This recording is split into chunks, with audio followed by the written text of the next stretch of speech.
So good morning, distinguished guests, scientists, policymakers, colleagues and friends. Welcome to the Climate Neutrality Forum 2026 here in the beautiful building of the Royal Museum of Arts and History. And welcome also to all our guests joining us online today and tomorrow. So my name is Petra Manderscheid. I'm the Executive Director of JPI Climate, and it's my real pleasure to open this conference in one of the 10 federal scientific institutes of BELSPO, the Belgian Science Policy Office, which is actually hosting the Secretariat of JPI Climate since 2014, I think, so over 12 years already. So this meeting here, this conference, builds upon discussions and activities in JPI Climate under the Equinox process, and more precisely under the roadmap to climate neutrality 2026 that has started just after the last climate neutrality forum in 2024. Particularly, we organized a number of workshops related that build up to what we are going to hear today and tomorrow, and with the special focus on a workshop that we organized in February on reaching or keeping 1.5 Celsius in reach 10 years after the Paris Agreement, and I know a lot of you have participated into this. There's a report available on our website, and it was also shared with all of you online and participating here. So it captures, of course, where we are in this intriguing figure 1.5. And key messages will be presented also in the first session, just after the introduction. And we will sort of frame our whole discussion around this goal, this temperature goal that is so important to keep our livelihoods. So a further framing element probably of these discussions today is linked to the outcomes of the last COP conference, where the parties reaffirmed the importance of multilateral cooperation, equity, and science-based action. At global level, I think we currently see new forms of international cooperation emerge. The recent and first tough conference in Santa Marta that you're all aware of, co-hosted by Colombia and the Netherlands, highlighted growing momentum, hopefully growing momentum for practical collaboration on transitioning away from fossil fuels and accelerating an energy transition in a just and orderly way. And here to mention probably as the bigger framing, and we're going to hear about that also during the session, is the Global Climate Action Agenda linked to the Conference of Parties. So in the following sessions now, over the next 2 days, we will jointly explore pathways towards climate neutrality across energy systems, methane mitigation, production, land use, carbon removals, and short-lived climate forces. We will discuss both the scientific evidence and the policy choices needed to stabilize the climate while ensuring economic resilience and energy security. Thank you all for being here, contributing with your expertise, your curiosity, and your willingness to share and to learn. And I wish us all an inspiring and productive Climate Neutrality Forum 2026. This dialogue matters.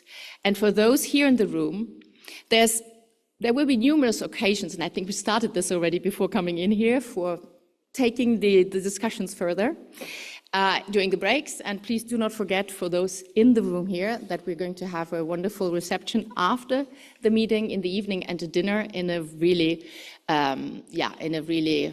amazing place. So I look forward to all of this, and I would like to give the floor, I would have liked to give the floor to our first speaker, but unfortunately she is not able to join for medical reasons. I'm talking about Julia Galuccia. She's in the program. Most of you know her. She's the director of the Advanced Training Center at the Euro-Mediterranean Center of Climate Change. And she's here with us. That's Lina's video. Sorry, there's something wrong. So it's a bit of spirits going on. Sorry. So Julia excuses herself. She's the vice chair of JPI Climate.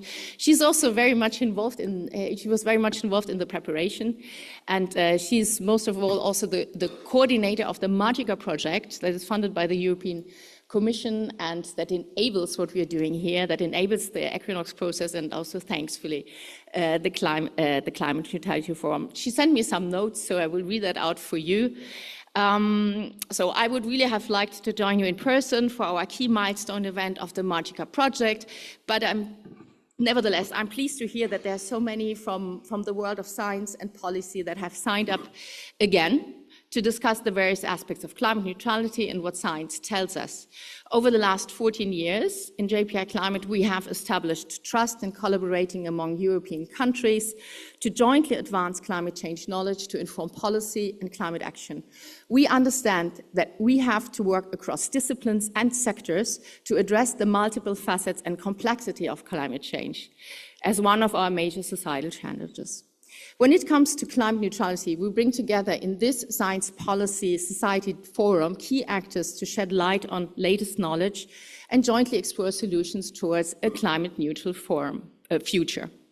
Lately, in the context of the Equinox process, we have organized a first workshop on the emerging topic which is related to climate litigation and attribution science. It was called Forging the Causal Chain: Science, Law, and Corporate Climate Responsibility. We brought together lawyers, judges, and legal experts with climate scientists to exchange on the question of how advances in climate attribution science are reshaping legal approaches to causation and corporate accountability in climate litigation. In brief, how climate science can inform judicial reasoning. Climate litigation is yet another emerging lever to be considered in our joint effort to achieve our climate goals. Maybe an inspiration for some of the discussions over the next 2 days. Wishing you all an inspiring forum, and let's keep connected. Greetings from Milan, Julia. Okay, thank you, Julia. I think we will send all the best wishes back to her for her medical condition. Now to our next speaker. The next speaker is Lena Schilling. She is a member of the European Parliament, and more precisely, a full member of the Committee on the Environment, Climate and Food Safety, and focuses on the themes of climate justice, sustainability, and inclusive transitions. I forgot to say, she's Austrian. She recently commissioned a study on the cost of inaction that was presented in the European Parliament in the presence of key stakeholders and the European Commission. She regrets not to be with us. The forum takes actually place in the so-called Green Week. The Green Week is the week of the Parliament that is reserved for external parliamentary activities, which do not take place in Brussels. So next time we schedule maybe differently. So thank you, Lena. Thanks a lot for coming online. As I said, she is in the Green Week, and we have a video to watch. So I would like to open and give the floor to the video, where we will hopefully see Lena. Good morning. It's an honor for me to speak to you today at this Climate Neutrality Forum, and I'm very sorry that I cannot be there in person. The fight for climate neutrality is on, now more than ever. I wish that 10 years after the Paris Agreement was signed, we would be more advanced, listen to science, and actually take the climate crisis as serious as it is. 2024 was officially the hottest year ever recorded globally, while Europe is warming twice as fast as the global average. This summer of 2024 caused 62,000 deaths in Europe alone. Since 1980, natural disasters have already caused 738 billion euro in damages across Europe, and less than half was insured. In the last 3 years alone, the number in the EU reached 162 billion euro, showing a trend of increasing loss. But while the costs of climate impacts keep rising, fossil fuels still receive massive public support globally. Fossil fuel subsidies reached around $7 trillion in 2022 when accounting for environment and health damages. This shows that in 2026, when we should have gotten a lot smarter, key decision makers are failing terribly. The refusal by many of my colleagues to take the climate crisis seriously, and some also denying it, highlights a key challenge that we are facing. We know the science, we know the costs of inaction. I believe our responsibility as politicians is not only to set targets, but to defend scientific reality, even when it comes politically uncomfortable. And yet, many still listen too much to the drivers of this crisis. Therefore, it is more important than ever that you are discussing here today and that we as progressives fight for the phase out of fossil fuel subsidies and concrete fossil fuel transition roadmaps. No to any more delays, no to vague long-term promises. The transition must be just, anchored in science and justice, because it's crucial to think about who bears the cost of transition and how do we ensure fairness. I think this is by far one of the most defining political questions of our time, because people are already paying the price of delay. According to the Eurostat, around 10% of Europeans were unable to keep their homes adequately warm in recent years because of rising energy costs. And this is also why Europe's Social Climate Fund matters, which would mobilize more than 86 billion to support vulnerable households and small businesses during the energy transition, especially in areas like heating and transport where we need it the most. Because the real question is not whether the transition costs money, the real question is how much more expensive will inaction become. Every 10 years of delay makes fighting climate change roughly 25 to 30% more expensive globally. But if EU countries postpone tackling emissions in key sectors like industry until after 2035, it becomes even costlier, increasing economic losses by 40 to 50%. Inaction is the most expensive way to go, and the price will be high, not only be monetarily.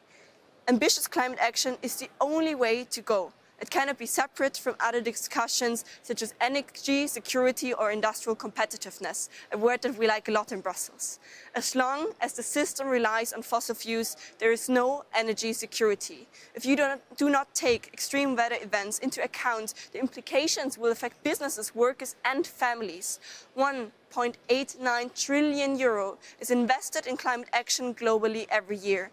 But for a successful green transition, investments would have to grow by 4 times. Physics does not negotiate. The atmosphere does not care about election cycles. Every 1/10 of a degree matters. Every year of delay matters. And every ton of CO2 avoided still matters enormously. The next decade will be decided whether the Paris Agreement becomes remembered as a turning point or as a warning the world chooses to ignore. As a politician, I can tell you that your voices are being heard, considered and valued.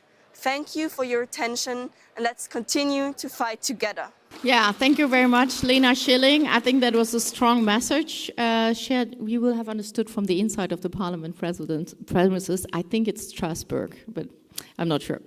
A very good framing, I think, for the discussions ahead. Some provocative things, and I think we can get back to this. And we will certainly keep in touch with Lena Schilling in the future. She recognized the role of science in this discourse, and yeah, that's great. So we are now coming. I'm very glad to present our next speaker in person, live and in color.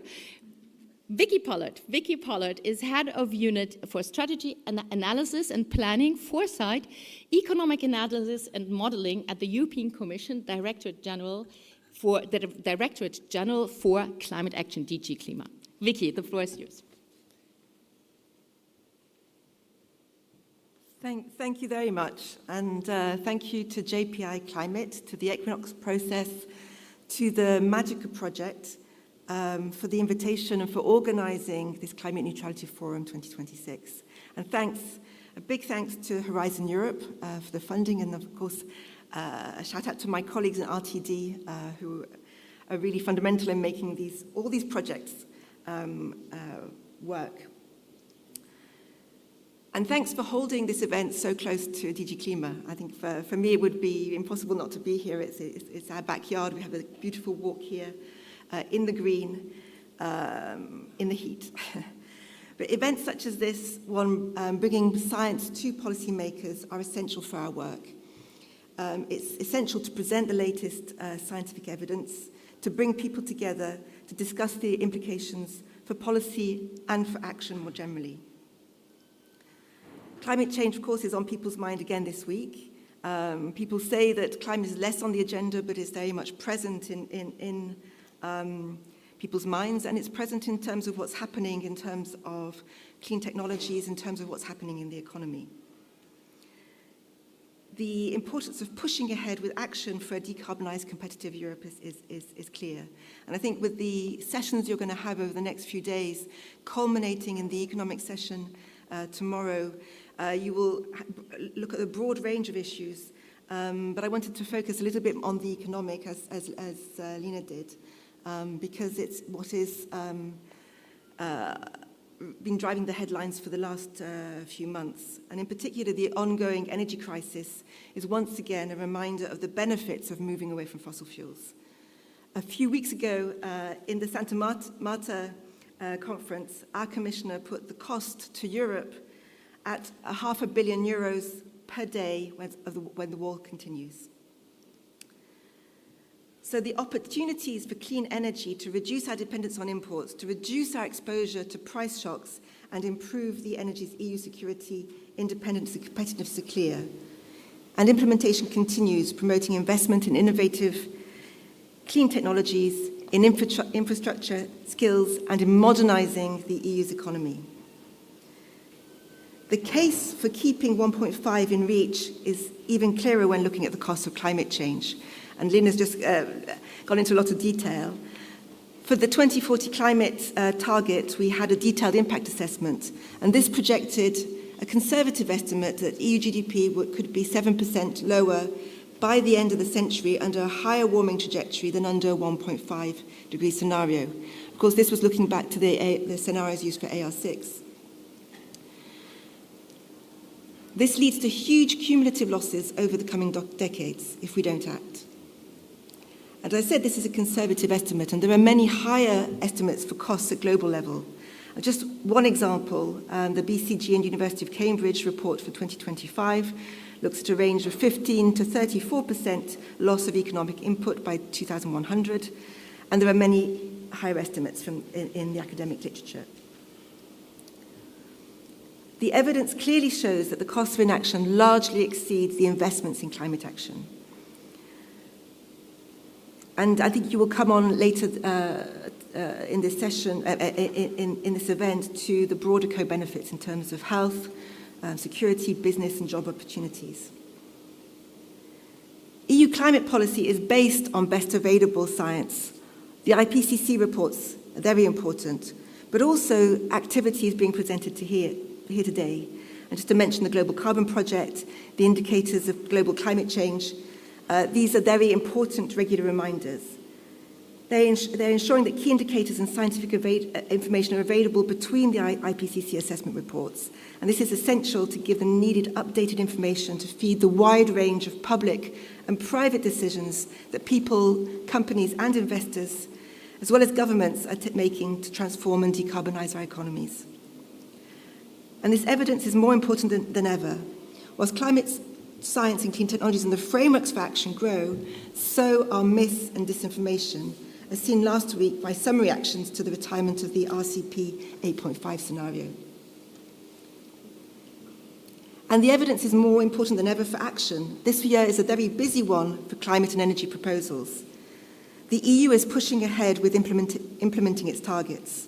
So following the agreement on the 2040 climate target in March in the amended European climate law, we are now working on the post-2030 policy framework to allow the EU to implement the 2040 target. And we have proposals covering all greenhouse gases necessary to reach the target. We have the amendment to the EU ETS proposal coming this summer. For the greenhouse gases now covered by the effort-sharing LULUCF, a proposal coming later this year on national targets. There'll be proposals reviewing again the renewable energy and energy efficiency legislation. There will be provisions, a proposal on how to implement the provisions for the limited use of international credits towards the 2040 target, and a proposal for the revision of the governance regulation which underlies the energy union and all that climate action.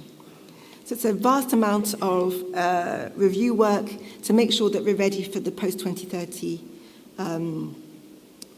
work that's needed. And of course, last but not least, very important, building on the UCRA 2, the EU Climate Risk, the EU Climate Risk Assessment 1, and with the EU Climate Risk Assessment 2 now in preparation, the Commission is working on the new integrated framework for climate resilience to allow all actors to be prepared for the climate change which is coming. The latest scientific evidence is also essential for the development of policies in countries outside the EU, of course. And we work very closely with partners on capacity building, around modelling, around science. The latest science will be essential for those countries to put in place the right strategies, the right targets for their implementation. The latest science will be essential for the second global stocktake in 2028, so that the actions are informed by the latest developments to ensure that efforts and investments are used the most effectively to serve people. And I think these events and all the work that you're presenting today is really important in that context. It's important, obviously, for the AR7, for the IPCC, but it's important generally as a body of evidence that will feed into both our domestic work and the international work. So we're very pleased that you're doing this. We're very pleased that you're making it very accessible to us, and we look forward to some really interesting discussions over the next 2 days. Thank you. Thank you, Vicky. Thanks a lot for this excellent speech, for the framing, also for alluding what is in the pipeline in terms of legislative work and what's upcoming.